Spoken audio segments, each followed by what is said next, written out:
Don't like we're spring ahead anytime soon there. Speaking of spring, Oh. not anytime soon.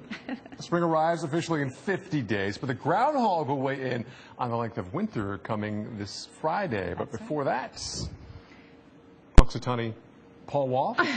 Let's bring him in. He is here to make his spring weather forecast on your wallet. Paul, good morning. So does it matter to stores whether winter lingers or spring starts early? Yeah, it certainly does. In fact, the entire economy.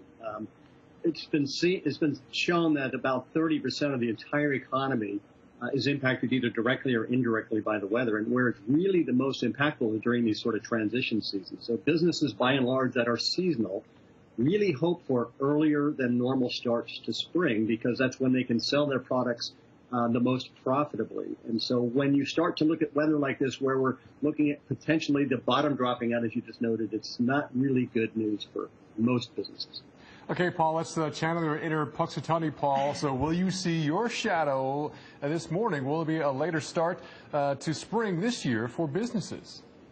Well, Paul, I can tell you that I went outside today, and because I'm kind of a bizarro Phil, everything is opposite. I did not see my shadow, and I would definitely think we're going to have a later start to spring this year. Part of the reason, of course, is that last year was one of the warmest springs on record, and businesses, by and large, plan their businesses off of what happened last year. So there's almost no doubt it's going to be much colder this year. And, of course, now we're looking ahead,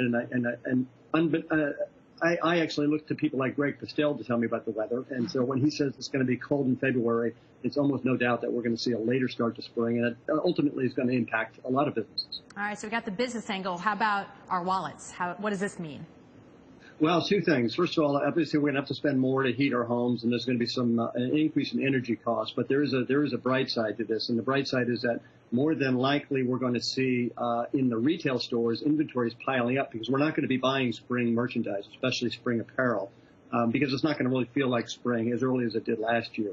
Therefore, there's probably going to be a lot of really good bargains, especially right after Easter. When the weather starts to get warm, and there's going to be some great bargains out there. So I'm actually bullish for us as consumers.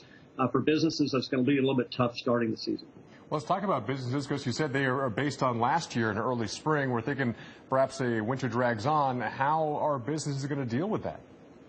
Yeah, it's a great question, Paul. And more businesses are actually using weather data, using weather and analytics to really understand how the weather is impacting what you and I are going to be buying. As I noted before, one of the things they do is they use it to determine pricing. And that's why I think we're going to see some pretty decent markdowns by the time we get into April. All right, that is prognosticator Punxsutawney Paul Walsh in Downingtown, Pennsylvania this morning. Paul, always great to see you. And speaking